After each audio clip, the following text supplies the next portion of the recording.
Assalamu alaikum wa rahmatullahi wa barakatuh. Chers élèves, aujourd'hui on va parler sur le phénomène géologique externe et en commençant par la sortie géologique. Alors, la sortie géologique permet de découvrir les paysages géologiques en utilisant des techniques et du matériel nécessaires pour identifier et expliquer les phénomènes géologiques et leurs actions sur le paysage naturel. Premièrement, l'étude de la carte topographique.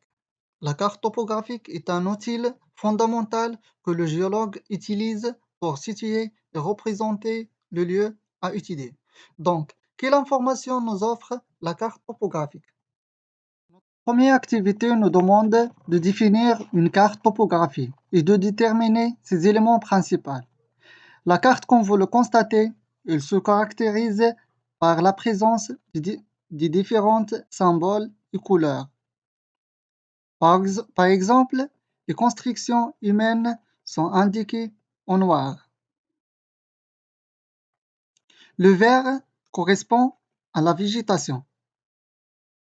Le bleu correspond aux sources d'eau. Donc, la carte topographique est la représentation à l'échelle réduite d'un relief sur un plan.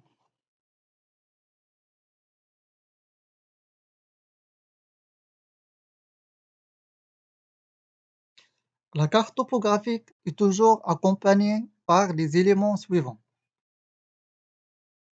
le titre, l'échelle, la légende et les flèches d'orientation. Le titre indique le lieu représenté par la carte. La légende explique la signification des couleurs et des symboles sur la carte. Les flèches d'orientation indiquent les quatre orientations: nord, sud, est, ouest. L'échelle, c'est le rapport de la distance sur la carte sur la distance réelle. Parfois, l'échelle est indiquée de la façon suivante, soit sous forme d'échelle graphique ou bien d'échelle numérique. On passe maintenant à un exercice d'application qui explique comment on peut calculer la distance réelle. Sur une carte topographique dont l'échelle est 1 sur 10 000, la distance qui sépare deux villes A et B est espacée de 15 centimètres sur la carte. Calculez la distance réelle qui sépare les deux villes A et B. On a l'échelle égale 1 sur 10 000. Cela signifie que 1 centimètre sur la carte représente 10 000 centimètres sur le terrain. Donc, en appliquant la règle de 3, on trouve la distance réelle dr, c'est 1 centimètre fois 10 000 sur 1, égale 150 000 centimètres, implique 1,5 km. Activité 2 concerne l'orientation de la carte. Donc, pour orienter une carte, on utilise la boussole. Elle contient une aiguille aimantée qui montre le nord magnétique. On dit qu'une carte est orientée lorsque son nord magnétique devient parallèle à celui de la boussole.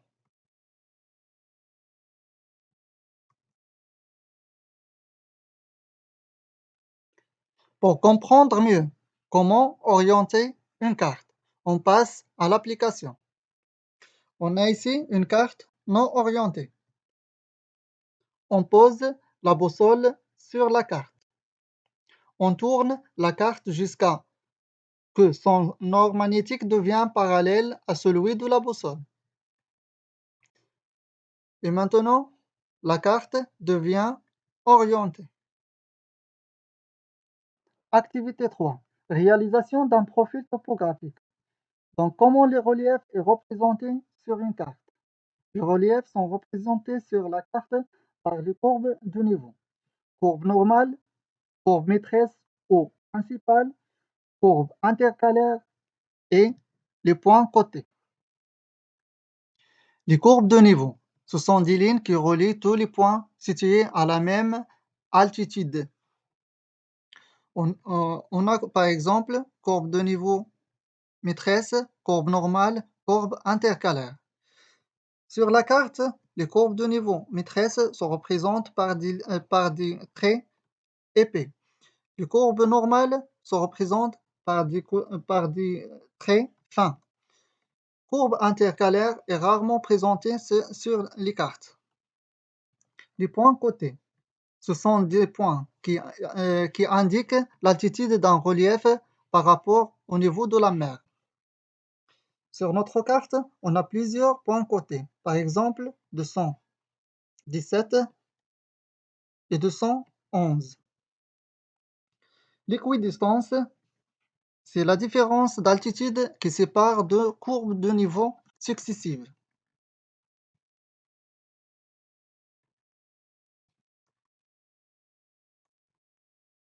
Et voilà les étapes pour réaliser un profil topographique. Premièrement, marquez sur la carte topographique la ligne AB entre les deux points où vous allez faire le profil topographique. Deuxièmement, tracez un axe horizontal en bas sur le papier millimétré et un axe vertical à gauche avec une échelle des altitudes correctement choisies. Troisièmement, coïncide le bord supérieur du papier millimétré contre la ligne AB. Quatrièmement, reportez ensuite chaque point en tenant compte de son altitude. Cinquièmement, reliez les points entre eux.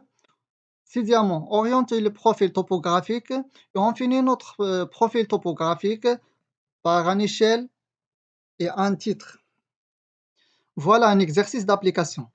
D'après cette carte, déterminez l'équidistance, réalisez le profil topographique de la coupe AB, ainsi que l'équidistance est la différence d'altitude qui sépare deux courbes de niveau successives.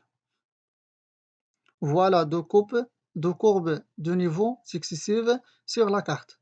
Courbe 100 mètres et courbe 90 mètres. Si on fait la différence entre eux, on trouve 10 mètres. Donc, l'équidistance de cette carte est 10 mètres. On va continuer à remplir les valeurs des autres courbes de niveau. Et voilà le résultat. On va réaliser le profil topographique. Premièrement, on coïncide le bord supérieur de papier millimétré avec le segment AB. Deuxièmement, on trace les deux axes horizontal et vertical en respectant l'échelle. Reportez ensuite chaque point en tenant compte de son altitude. On relie les points entre eux, puis on oriente notre profil en mettant les quatre flèches d'orientation sur notre segment, telles que le nord des flèches est parallèle au nord de la carte. On observe que A est de côté ouest et B de côté est. Donc notre profil est orienté ouest-est. On met le titre et l'échelle.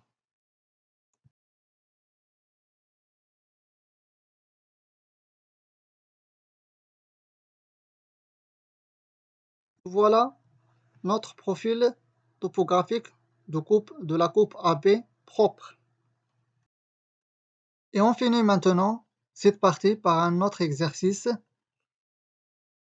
Complétez le texte en utilisant les mots suivants.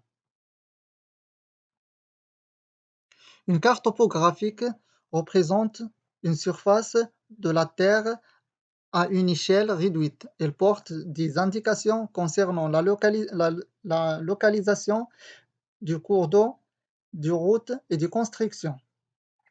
La carte topographique rend compte du relief grâce à des points cotés précisant l'altitude et des courbes de niveau reliant les points de même altitude. La deuxième partie du cours est le déroulement de la sortie géologique. Pour préparer une sortie géologique, il faut choisir d'abord un paysage à proximité de l'établissement si possible. On a plusieurs types de paysages, par exemple les falaises, dunes vives ou consolidées, les terrasses fluviatiles, etc. Parmi les matériels qui nous aident de faire la sortie géologique, on a la carte topographique de la région et une boussole, un marteau géologique pour faire des cassures fraîches de la roche et prélever des échantillons, la loupe à main, un appareil photo, un flacon d'acide pour tester la présence du calcaire, un carnet et un stylo pour prendre des notes, des sachets en plastique, un mètre à ruban. Et on finit maintenant notre sortie géologique par l'élaboration d'un rapport qui comporte la localisation. C'est un texte court accompagné d'un schéma montrant l'emplacement du site par rapport à des repères. La description du site, avec un schéma légendé du site, utiliser des figures appropriées. L'indication des différents arrêts et description des différentes observations effectuées. Merci de votre attention.